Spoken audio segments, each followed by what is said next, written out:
pomeriggio potrebbero aprirsi le prenotazioni per i vaccini nella fascia 5-11 anni, immunizzazioni che coinvolgeranno i pediatri o nei loro ambulatori o negli hub provinciali con percorsi riservati. Terapie intensive, la preoccupazione del dottor Rosi, la situazione dei posti letto è compensata dalle dimissioni dei pazienti, ma ogni giorno abbiamo 10 nuovi ingressi. Non mancano i Novax che rifiutano di essere intubati. Rischio contagi, Padova cancella la festa di Capodanno e il falò della Befana. Dopo la decisione di Treviso, sindaci della Marca divisi sullo stop e i Panevin, Zaia, sacrificio necessario. In 150 sorprese a ballare e bere senza mascherina e a Calcati, blitz dei carabinieri a Montebelluno in una ludoteca, sanzioni a raffica per i giovanissimi partecipanti, anche minorenni. Caccia aperta della polizia ai banditi che armati di pistola hanno rapinato la banca Carige di Vicenza, fuggendo con un bottino di oltre 10.000 euro, terrorizzando clienti e dipendenti. Ad un anno dalla scomparsa di Paolo Rossi, la FIFA a Zurigo celebra il campione biancorosso. I vertici del calcio spingono perché a Pablito sia intitolato lo Stadio Olimpico di Roma.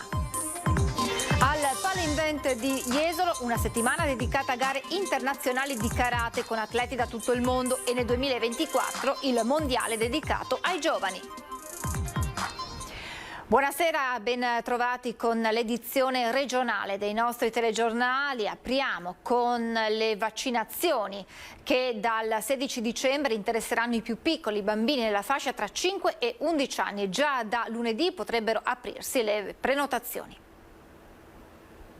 Già da lunedì pomeriggio potrebbero aprirsi sul portale della Regione le prenotazioni per i vaccini rivolti ai bambini tra i 5 e gli 11 anni. Poi dal 16 dicembre al via con la campagna di immunizzazione che in Veneto interessa una platea di circa 300.000 bimbi. L'assessore regionale alla sanità Lanzarina ha incontrato i 520 pediatri che avranno un ruolo fondamentale in questa fase. Può farla all'interno dei propri ambulatori, quindi chiamando direttamente le famiglie e i bambini, oppure accordandosi con le aziende sanitarie per delle linee vaccinali dedicate all'interno degli hub con degli orari prestabiliti. La prenotazione dunque potrà avvenire o direttamente contattando il proprio pediatra o tramite il portale della Regione. Alcuni medici potranno organizzare sedute serali nei propri ambulatori per vaccinare i piccoli pazienti. Ma ai pediatri la Regione ha chiesto aiuto anche per effettuare i tamponi al termine dei 10 giorni di quarantena per sgravare i Covid point presi d'assalto negli ultimi giorni proprio dagli studenti. Proprio vedendo un po' la crescita esponenziale quasi ingovernabile, mi lasci passare sto termine, dei contagi che noi abbiamo dentro le scuole, perché sono numeri effettivamente molto impressionanti.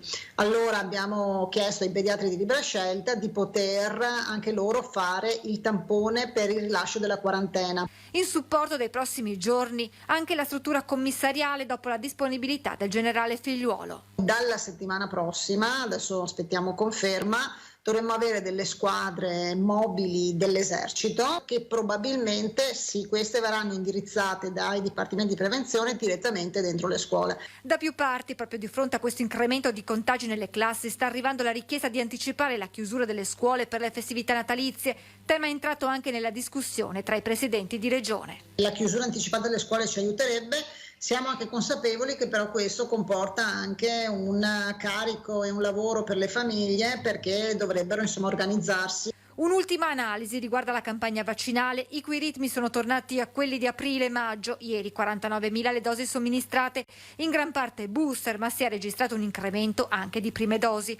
Al momento nessun problema per le scorte di vaccini. In magazzino ce ne sono a sufficienza per rispondere alla domanda e entro fine dicembre in arrivo altre 500.000 dosi. Se tutti fossero vaccinati in terapia intensiva, oggi le terapie intensive sarebbero praticamente vuote. Potremmo parlare di un Veneto in profonda zona bianca e invece a ridosso del Natale probabilmente saremo in zona gialla. Le parole, l'analisi sul fronte ricoveri e contagi del presidente Zaia. Intanto resta lo stress sulle terapie intensive. Superata la soglia dei 4.000 nuovi contagi in 24 ore nella nostra regione, a fronte però, sottolinea il presidente Zaia, del numero di tamponi, il più alto a livello nazionale, che ogni giorno il Veneto effettua.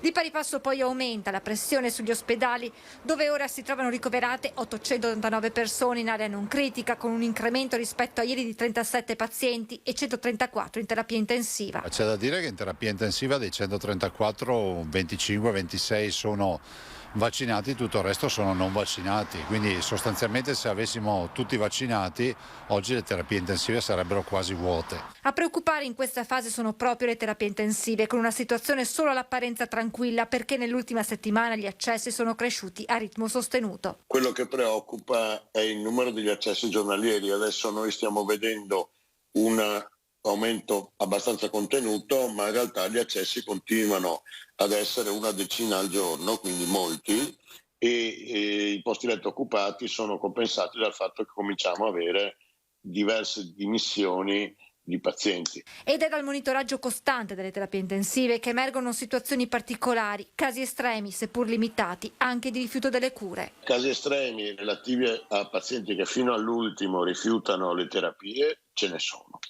Ce ne sono di pazienti che accettano di essere intubati quando proprio sono in condizioni disperate e ce ne sono anche che vengono intubati ma che si preoccupano di non venire vaccinati assolutamente, cosa che comunque non verrebbe fatta. Se tutti i veneti fossero vaccinati, aggiunge Zaia, potremmo parlare di una zona profondamente bianca. Invece per la settimana del 20 dicembre rischiamo il passaggio in fascia gialla.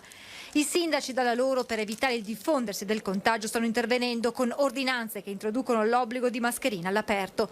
Sono provvedimenti di buonsenso, commenta il governatore del Veneto. L'ordinanza dice cosa? Se sei all'aperto e sei in assembramento mettiti la mascherina. Io capisco e sostengo i sindaci quando le fanno, assolutamente sì. Ma sono sempre più anche i primi cittadini che a ridosso delle festività natalizie di Capodanno decidono di annullare i tradizionali eventi, come nel caso dei Panevin. Considerate che per gennaio noi saremo in zona gialla piena, spero che non sia già anche zona arancione, e evitare di fare assembramenti direi che non guasterebbe, dopodiché rispetto alle idee di tutti.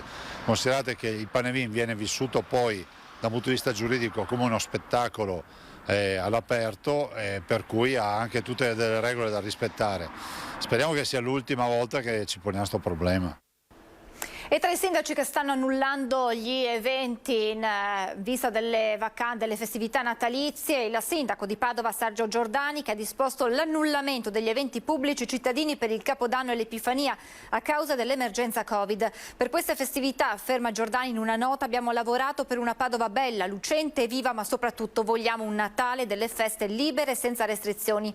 Ricordo che Padova ha oltre il 92% della popolazione vaccinata, che in tutto il centro storico c'è già l'obbligo di mascherina anche all'aperto, che ogni giorno le forze dell'ordine svolgono centinaia di controlli per assicurare che le regole di prudenza siano rispettate. Proprio nel solco di questa Padova libera ma sicura abbiamo assunto una decisione che ci pare di buonsenso e che tutela la salute pubblica. Il consueto concerto evento di Capodanno per quest'anno non si terrà, così come non faremo il grande evento in Prato della Valle per la Befana. Troveremo il modo di riprodurre il tradizionale momento dell'Epifania, tanto caro ai bambini, con modalità diffuse in tutti i quartieri e con meno aggregazioni concentrate in un unico luogo. Queste le parole del primo cittadino di Padova. Cancellazione dei Panevin con i comuni della Marca trevigiana che si muovono in ordine sparso. Dopo Arcade e Treviso si va verso lo stop anche a Quinto. Conegliano si sfila, li faremo in sicurezza, dice il sindaco. Linea attendista sul Montello, a Crocetta per l'esattezza. Quinto ci sta ragionando, penso che andremo verso l'annullamento perché purtroppo visti i numeri e visti i contagi non potremo far altro. Mi auguro che le cose migliorino, ma la vedo dura che il 6 gennaio ormai è alle porte. Si va verso l'annullamento dei Panevin anche a Quinto sulla falsariga di quanto già deciso dal sindaco di Treviso Mario Conte, già contenuti prima della pandemia per limitare l'exploit di PM10. Oggi i falò dell'Epifania fanno paura per il rischio assembramenti al termine di un Natale in cui qualcuno già intravede lo spauracchio arancione, ma i comuni della Marca al momento sembrano muoversi in ordine sparso. In ballo, e lo sanno bene i primi cittadini, c'è una delle tradizioni più sentite. A Conegliano, per esempio, nessuna cancellazione in vista, ma regole ben precise. Noi procederemo come l'anno scorso, avremo pochi Panevin ben contingentati, senza affollamento intorno all'area del falò, ma soprattutto per lasciare il segno di quello che è una nostra tradizione, ma senza nessun tipo di assembramento, per cui regole ben precise e anche addetti formati all'alto rischio, per cui nessun rischio dal punto di vista della sicurezza e poca gente intorno ai falò, ma il segno della tradizione per noi è importante. Linea attendista a Crocetta del Montello, la decisione sarà presa al momento debito. I Panevin rappresentano sicuramente un pericolo da questo punto di vista, speriamo di riuscire a farli. Comunque per il momento lei non decide ancora? No, io non decido ora, io attendo gli ultimi giorni per capire se riusciamo a farcela e altrimenti amen. Prima manifestazione senza corteo nel pomeriggio a Padova per il No Green Pass, presenti circa 300 persone. Probabilmente da sabato prossimo attueremo altra strategia, andremo semplicemente a vedere le vetrine in centro. Prima manifestazione dei No Green Pass senza corteo per le vie di Padova, come da richiesta del sindaco Giordani al prefetto Grassi e come disposto dal questore Sbordone. Circa 300 persone si sono radunate in piazza Sartori in centro, distanti ma non troppo dalle piazze e dalle riviere. Molta ironia e delusione verso il primo cittadino padovano che nei giorni scorsi aveva chiesto alle autorità di fermare le manifestazioni in movimento e gli assembramenti No Green Pass nelle piazze durante i sabati del periodo natalizio, quando il centro storico si riempie di gente. Fare queste manifestazioni non ha più senso, parteciperemo a quelle del sindaco, che sono più sicure. Hanno ironizzato così gli organizzatori durante l'happening pomeridiano in piazza Sartori. Nella scorsa notte blitz in una ludoteca a Montebelluno, siamo in provincia di Treviso, scoperta una festa con 150 giovani, anche giovanissimi, senza mascherina. Musica e alcol, un DJ set, poi loro, 150 persone, tra le quali molti minorenni, impegnati a ballare e sballarsi. Peccato che fossero accalcati, senza alcun distanziamento e quasi tutti privi di mascherina. Questo è lo scenario della festa organizzata ieri nella notte a Montebelluna in una ludoteca della città. A guastare la serata i carabinieri impegnati nei controlli del territorio che dopo aver scoperto la calca di giovani, tutti tra i 16 e i 25 anni, hanno spento la musica e identificato i partecipanti e promotori dell'evento.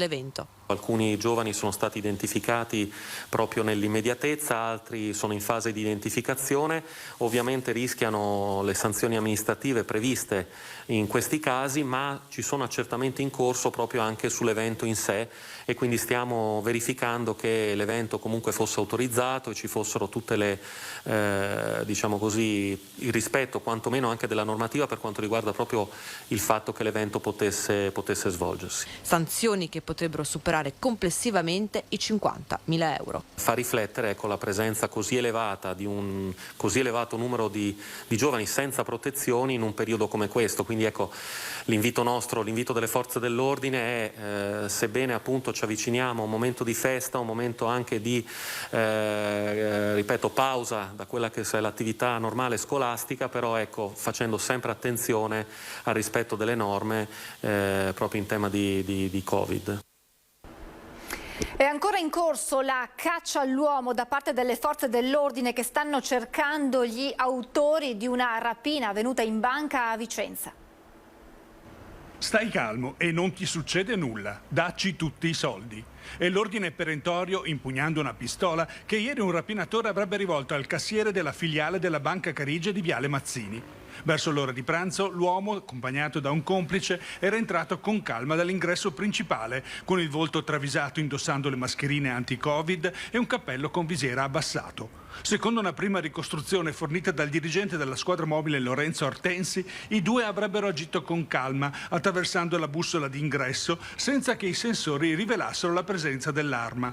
Per questo motivo viene ipotizzato anche l'uso di una pistola giocattolo privata del tappo rosso. I rapinatori sarebbero riusciti a farsi consegnare i contanti per una cifra di quasi 10.000 euro. Avrebbero poi intimato i dipendenti e clienti di attendere qualche minuto prima di allertare le forze dell'ordine e dopo essersi fatti aprire la porta si sono dileguati in tutta fretta. Ad attenderli all'esterno molto probabilmente un terzo complice a bordo di un'autovettura.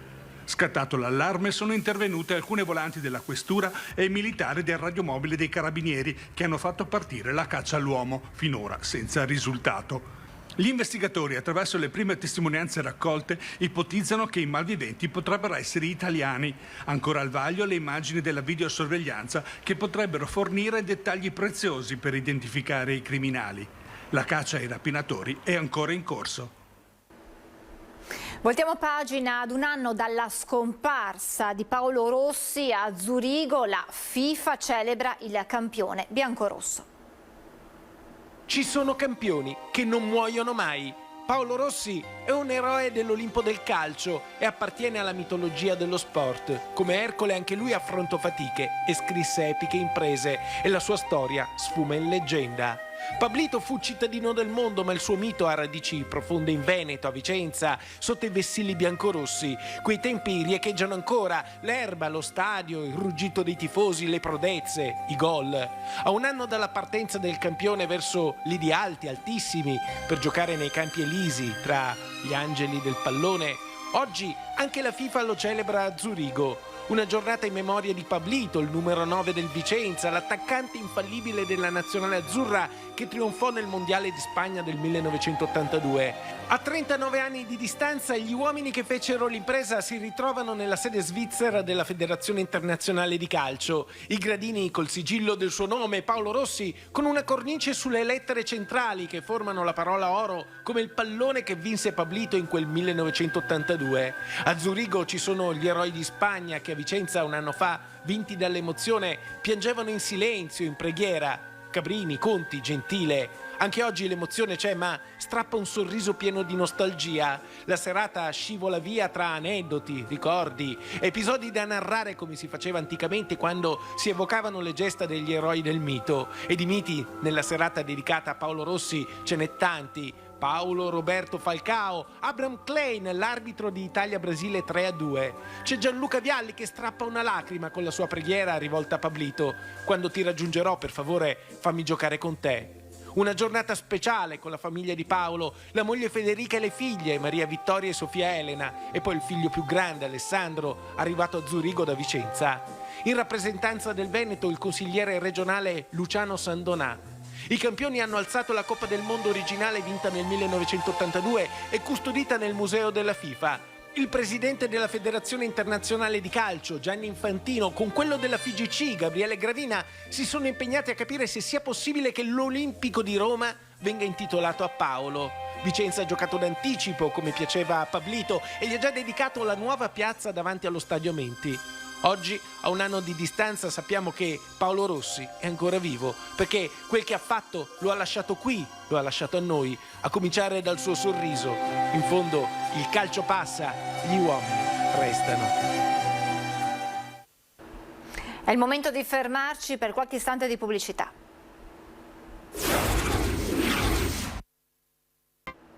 Rieccoci in diretta, andiamo a Jesolo al Pala Invent dove si sta vivendo una settimana dedicata a gare internazionali di karate con atleti da tutto il mondo.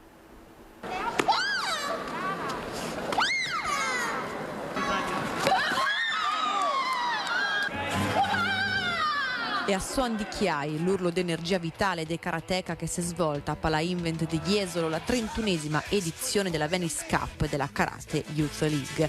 3.100 atleti da 54 paesi di tutto il mondo, un evento internazionale nato 30 anni fa da una pazza idea. Con la mia associazione un'idea pazza, quella di organizzare un evento internazionale che potesse contribuire all'entrata del karate alle Olimpiadi. Nacque così il progetto Karate 2000 e ogni anno noi abbiamo organizzato un evento internazionale che poi un po' alla volta è cresciuto. E presto il primo campionato del mondo giovanile. Evento mai organizzato nella nostra nazione. La Federazione Mondiale ha approvato il nostro progetto e nel 2024 ci è stato assegnato il campionato del mondo qui a Jesolo presso questa struttura del settore giovanile. Cresciuto fino a diventare tappa di riferimento delle più importanti manifestazioni di karate giovanili a livello mondiale e scrutando tra i tatami del palazzetto tante personalità eccellenti come lui, il campione di karate Luca Valdesi, suoi 6 titoli mondiali e 22 europei, oggi in veste di supervisor. Alla domanda perché un ragazzo dovrebbe avvicinarsi a fare karate ci sono tantissime risposte. Sicuramente a livello fisico si ha un miglioramento della motricità, dell'equità, dell'attenzione, della coordinazione a livello mentale, perché dà una grande sicurezza nei propri mezzi e ti permette di comprendere meglio quali sono i tuoi reali limiti e per cercare di superarli ogni giorno. Pratica, costanza e sacrificio, mantra di questa disciplina che sul tatami porta sempre alla sfida più importante, prima che con l'avversario, con se stessi. Questo è solo la ciliegina sulla torta, dove dimostri cosa hai fatto e dimostri anche chi sei. Lo sport che ti costruisce la personalità ma te la rivela, quindi quando sali dimostri ciò che sei e quello che hai lavorato in tutti questi anni ormai. Prima di salutarci vi ricordo la nostra rubrica Il tuo presepe. Voi telespettatori potrete raccontare con le immagini la vostra creazione. Manderemo in onda i video che ci invierete al numero WhatsApp che vedete in sovrimpressione, 351 17 55340. Ci raccomandiamo che i filmati siano della durata di almeno 20 secondi e realizzati tenendo il cellulare in orizzontale. Specificate il vostro nome, cognome e il comune di residenza. Potete anche registrare i vostri auguri e una breve descrizione del vostro presepe. È davvero tutto, vi lascio le previsioni meteo, grazie per essere stati con noi, buon proseguimento di serata.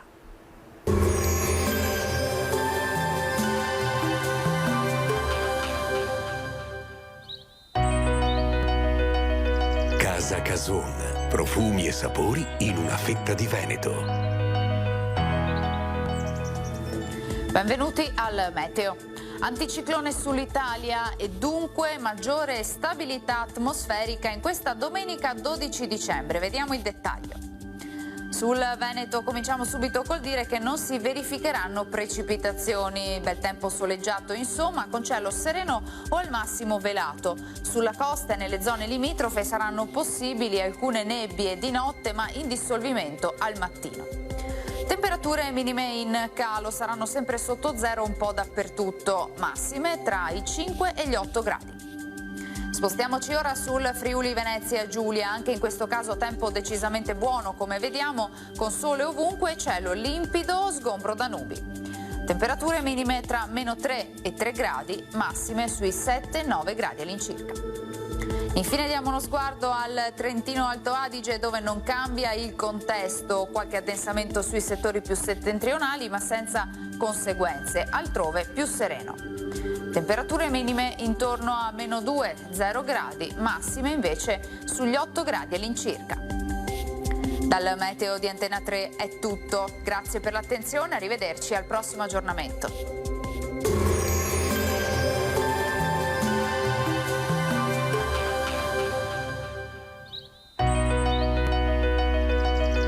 Casa Cason, l'arte di fare i salumi, viene da molte fette fa.